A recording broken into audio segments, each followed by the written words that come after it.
Olá a todos, vamos dar continuidade ao nosso debate sobre conversão, pegando o gancho do nosso último vídeo. Quem ainda não assistiu, assista lá no canal. Por que é tão difícil se converter no Brasil? Hoje eu vou fazer a leitura de alguns textos, alguns trechos, que falam a respeito de conversão e que nos trarão reflexão sobre essa questão tão delicada e intrincada, que, como nós já tratamos aqui, vai tratar não apenas do problema dos conversos, mas do problema também de Israel e do judaísmo em manter a sua tradição mediante todos esses acontecimentos, né? Já citei no último vídeo a Takaná do Rabino Shaul Sultan Dabo em Buenos Aires, e começarei com a leitura aqui de um texto que está disponível da sinagoga Sharei Shalom, que comenta o Rabino Eliyahu Birnbaum. O texto está disponível no site da sinagoga Sharei Shalom, da onde eu o extraí. Vou fazer a leitura aqui de um trecho para vocês. Dentro da estrutura da proibição, há espaço para casos especiais. Em 1966, a Argentina recebeu o Rabino David Kahana, que anteriormente serviu como Rabino da Força Aérea de Israel, para servir como Rabino-chefe e presidente do Tribunal Rabínico da AMIA. Ele procurou manter um efeito colateral do decreto de proibição, mas também permitiu fazer algumas conversões especiais em solo argentino. Aconselhado pelo chefe do Tribunal Rabínico da cidade de Tel Aviv, ganhou uma solução halakhica criativa autorizando realizar conversões na Argentina, com a aprovação do Rabinato-chefe de Israel. Rabino Ehrenberg propôs uma solução halakhica envolvendo uma interessante interpretação romântica do edital original. Abre aspas aqui. Mesmo que nós disséssemos que podem viajar para Jerusalém, a intenção deste é que o Tribunal de Jerusalém é aquele que tem o poder de aceitá-los e nenhum outro. Por isso, se este tribunal se compromete a enviar um representante para a Argentina, com a finalidade de realizar conversões em nome do decreto de proibição, é verdadeiro, porque é como se o prosélito tenha sido aceito no Tribunal de Jerusalém. Divrei Yehoshua, parte 3, 42. A novidade da posição do Rabino Ehrenberg é que, de acordo com a proibição pelo Tribunal de Jerusalém, este está autorizado a aceitar convertidos e, portanto, pode indicar um representante para atuar na Argentina.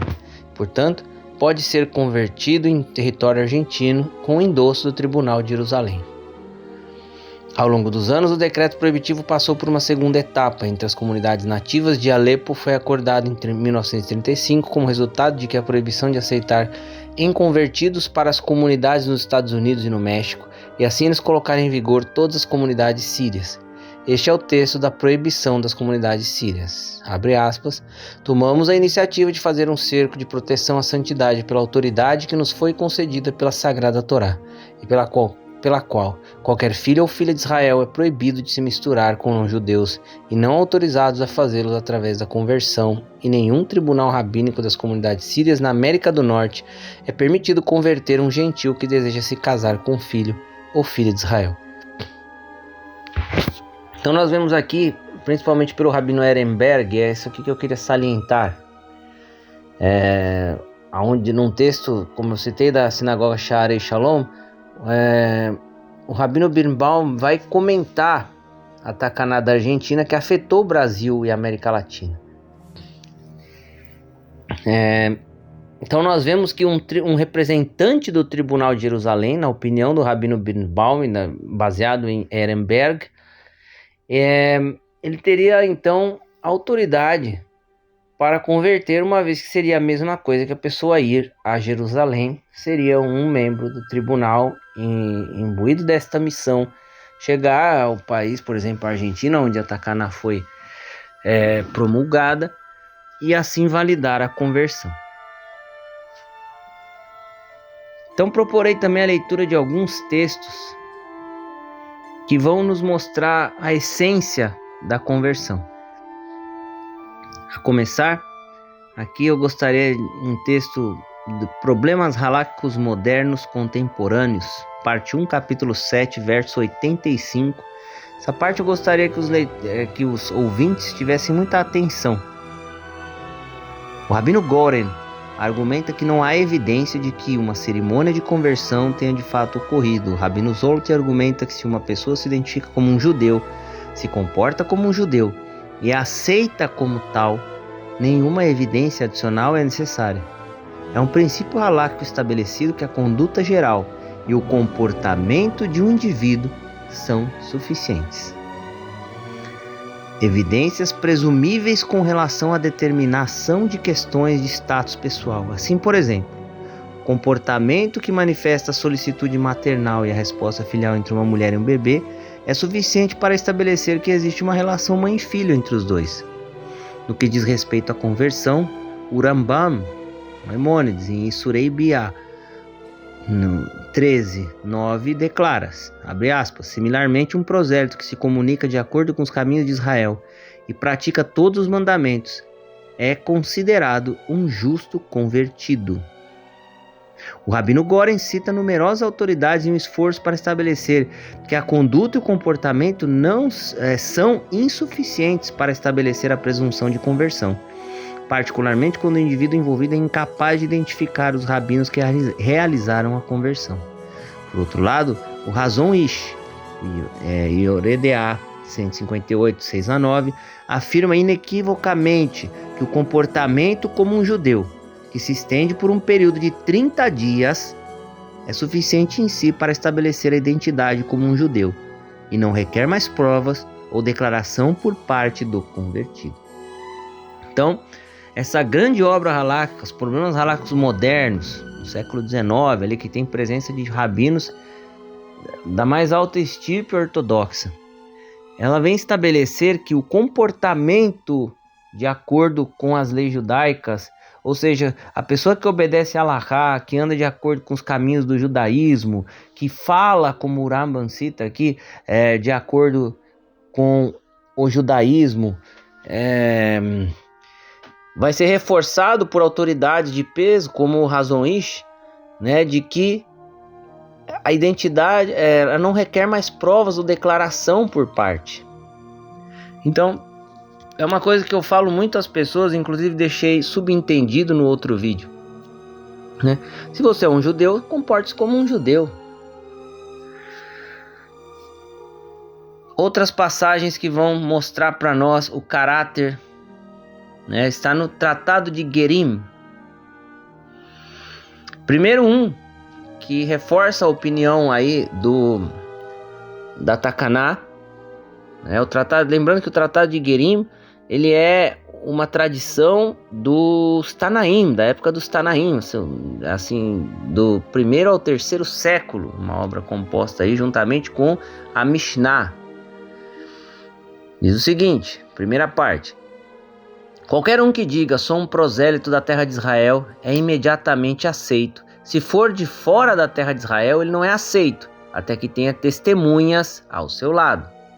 Então já existia uma problematização acerca da diáspora desde aquela época. Outra parte, e essa parte nos deixa muito entusiasmados, né, todos os Gerim, com a possibilidade e com o desejo de se converter. E ainda mais enfatizam os rabinos para dar maior recompensa àqueles que em idade tão avançada decidem mudar o curso de suas vidas. Citamos aqui Avraham Avinu. Ele não foi circuncidado aos 20 ou 30 anos, mas aos 99. Pois, se Avraham tivesse sido circuncidado aos 20 ou 30 anos, não haveria prosélitos que se convertessem depois dos 20 ou 30 anos. Mas o santo bendito seja, o manteve afastado de si até que ele atingisse a idade de 99 anos, para não fechar as portas aos prosélitos, para dar mais tempo aos que querem arrepender-se, para também aumentar a recompensa daqueles que cumprem a sua vontade. Pois está dito, Hashem se agradou em prol da justiça, de sua justiça, magnificando a Torá e tornando-a grandiosa. Citando Yeshayahu 42:21. Abraão, nosso pai, chama a si mesmo de prosélito, quando diz: eu sou um estrangeiro, um ger, um prosélito, residente, um ger toshav, entre vocês. Bereshit 22:4. Davi da Melech, Davi, o rei de Israel, chamava a si mesmo de prosélito, pois está dito: pois somos gerim, prosélitos diante de ti. Crônicas, 1 Crônicas, 29:15. A terra de Israel é amada, pois ela faz prosélitos idôneos. Citando agora o Or HaHaim, sobre Bamidbar 9:14, o comentário dele: a Torá foi especial ao escrever a palavra etchem, contigo, para nos dizer que, embora possamos ver o convertido como uma adição recente ao judaísmo, Hashem, Deus, quer que nos relacionemos com ele como se ele sempre tivesse sido judeu. Nosso êxodo do Egito também trouxe liberdade potencial à alma da pessoa que se converteu ao judaísmo. Isto é, assim, apesar do fato de que ele não estava nem fisicamente nem espiritualmente presente naquela época. Tudo que é sagrado emana da mesma raiz. Quando nossos antepassados estavam no Egito, todo o conceito de santidade estava a ponto de afogá-los com eles no abismo moral chamado Egito. Se Israel tivesse sucumbido à influência daquele centro de impureza, a pessoa que agora se converteu ao judaísmo não poderia ter feito isso, pois a santidade já teria se afogado enquanto nossos antepassados eram escravos no Egito. Cada pequena centelha de santidade procura fundir-se com a sede da santidade, sua base. Uma vez que o centro de santidade foi salvo deste afogamento, isso permitiu que as dispersas centelhas de santidade em todo o universo procurassem suas raízes e finalmente se juntassem ao mainstream da santidade, o povo judeu. Ou seja, a relação implícita que existe entre os convertidos e a Pessah. O Pessah é um paradigma muito grande da difusão da mensagem judaica entre os não-judeus. De forma que, no tempo de Moshe Rabbeinu, os sábios até discutem, mas estipula-se que um número de judeus que saíram de lá não se comparava ao número de pessoas que aderiram ideologicamente ao judaísmo, ou seja, seriam os convertidos. Então veja, se fala em 600 mil judeus, há uma discussão e estipula-se que existiam cerca de 1.400.000 que são chamados Erevrav, ou seja, pessoas, os rabinos então discutem que são pessoas das nações que se alinharam ali ideologicamente aos judeus e que resolveram então sair juntamente com os judeus. Isso aumenta muito o número de judeus que estavam ali no deserto, entre os Erevrav e os nativos. Os Erevrav têm uma conotação negativa nos tempos atuais, porque muitos deles fizeram coisas ruins no meio do povo. Então tem uma conotação negativa esse termo Erevrav, muito embora nem todos os Erevrav foram de fato ruins. Não é que nem mesmo Moshe Rabbeinu falou qualquer palavra contra os Erevrav, impediu-os de se aproximar do povo judeu. Pelo contrário, não se vê Moshe Rabbeinu se manifestar de nenhuma forma contrária a isso. E gostaria também de citar o Zohar, na Parashá Itró é comentado o seguinte: vem e veja o que está escrito sobre Itró. Itró, sogro de Moshe, veio com seus filhos e sua mulher a Moshe no deserto. Então é feita uma pergunta: já que está escrito a Moshe, por que o versículo acrescenta no deserto? É respondido: o importante, o que devemos considerar é que Itró veio ao deserto. E o que é isso? É uma montanha de Eloquim. e é um lugar para que um estranho deve se converter. Portanto, está escrito: a Moshe no deserto, a Moshe para se converter e trazê-lo sob as asas da Shekhinah. Para o deserto, significa que eles viriam, pois a montanha de Elohim é sinônimo de proselitismo da alma, conversão da alma, isto é, receber dela a nefesh do converso. Por causa disso, o local permanece como um mistério chamado montanha, e todo aquele que chega lá recebe o título de um convertido à justiça. Nós explicamos que ele é chamado de convertido, embora ele tenha se unido no alto com o celestial e santo, porque ele deixou seu próprio país e parentes. Ele é chamado um convertido. Ele é chamado de um convertido à retidão, já que estabeleceu sua morada em um lugar que não conhecia antes. Está na Shekhinah, que é chamada de retidão. Então, neste curto vídeo, todas aquelas centelhas judaicas de fato, que têm enfrentado todos os desafios para manter a Torá e estabelecer Torá em sua casa, que têm unido sua alma de fato ao povo de Israel, ainda que não exista reconhecimento institucional, ainda que você não seja reconhecido pela comunidade, né? Qual diferença é para você ser reconhecido no primeiro dia em que você tomou essa decisão e no último dia? Não existe diferença nenhuma.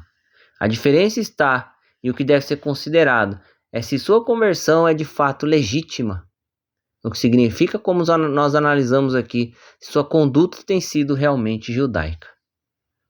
Então não é por questões meramente ideológicas, mas se você uniu-se de fato ao povo judeu e é verdade tudo aquilo que você vive, isso está para além de suas condições financeiras, isso está para além das circunstâncias e locais onde você se encontra.